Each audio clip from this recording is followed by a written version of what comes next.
श्री स्वामी समर्थ. हनुमान जयंतीला हे 7 उपाय करा, आयुष्य बदलू शकतं.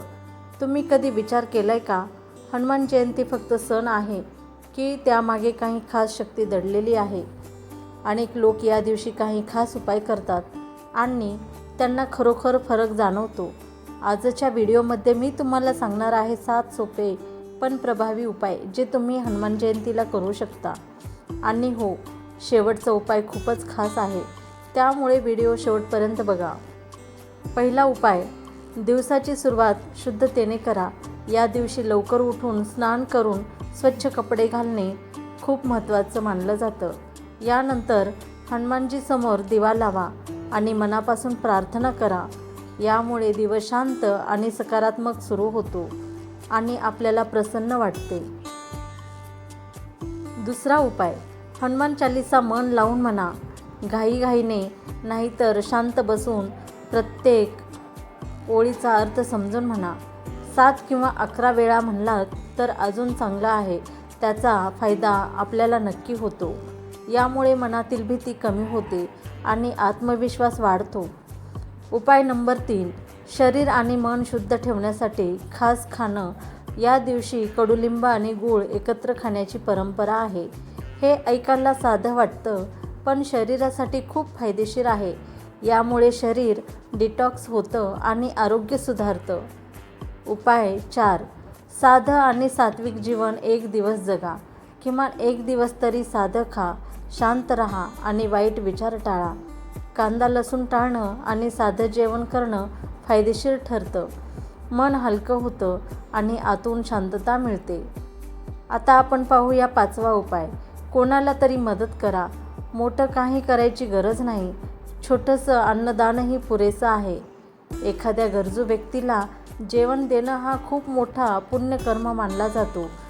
यामुळे मनाला समाधान मिळतं आणि सकारात्मक ऊर्जा वाढते. उपाय नंबर 6, मंदिरात जाऊन अनुभव घ्या. हनुमान मंदिरात जाऊन काही वेळ शांत बसा. फक्त दर्शन घेऊ नका, तर त्या वातावरणाचा अनुभव घ्या. तिथले वातावरण एकदम प्रसन्न असते. तिथे ऊर्जा असते, एक वेगळ्या प्रकारची ऊर्जा असते. त्या ऊर्जेचा अनुभव घ्या. त्यामुळे मन स्थिर होतं आणि ताण कमी होतो. उपाय नंबर 7, राम नाम जप. हा उपाय खूप सोपा आहे पण खूप खोल आहे. फक्त श्रीराम जय राम जय जय राम हा जप काही वेळा करा. मन शांत होतं, विचार स्पष्ट होतात आणि आतून एक वेगळी ताकद मिळते.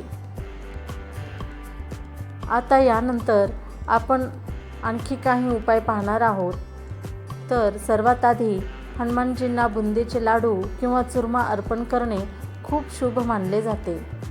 तसेच गोड पानाचा विडा अर्पण केल्याने मनोकामना पूर्ण होतात.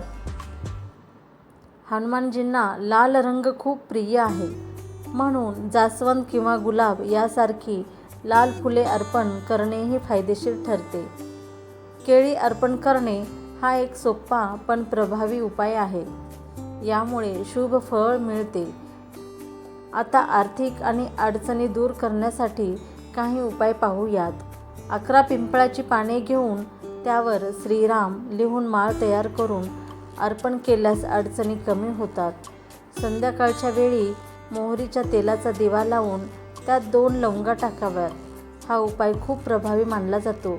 हा उपाय हनुमान जयंतीच्या दिवशी संध्याकाळी करावा. जर राहूकेतूचा त्रास असेल तर काळ्या तिळाचा दिवा लावणे फायदेशीर ठरते. नारळावर स्वस्तिक काढून अर्पण केल्याने रखडलेली कामे पूर्ण होण्यास मदत होते. या दिवशी पुण्य आणि सकारात्मक ऊर्जा वाढते. आता काही विशेष उपाय पाहूयात. पिंपळाच्या झाडाखाली बसून हनुमान चालीसा म्हणाल्याने मन शांत होतं. घरावर लाल रंगाचा झेंडा लावल्याने घरात सकारात्मक वातावरण तयार होतं. हनुमानजींच्या चरणातील शेंदूर कपाळावर लावल्याने आत्मविश्वास वाढतो. संकटातून मुक्ती मिळवण्यासाठी हनुमान अष्टक म्हणणेही लाभदायक असते. या दिवशी संयम आणि शुद्धता राखणे हे सगळ्यात महत्त्वाचे मानले जाते. नैवेद्यात या दिवशी तुळशीचे पान ठेवणे ही एक खास परंपरा आहे. हे सर्व उपाय करताना मन शांत आणि सकारात्मक ठेवा आणि सात्विक आहार घ्या. तुम्हाला यापैकी कोणता उपाय सर्वात महत्त्वाचा वाटला ते कमेंटमध्ये नक्की सांगा. जय हनुमान.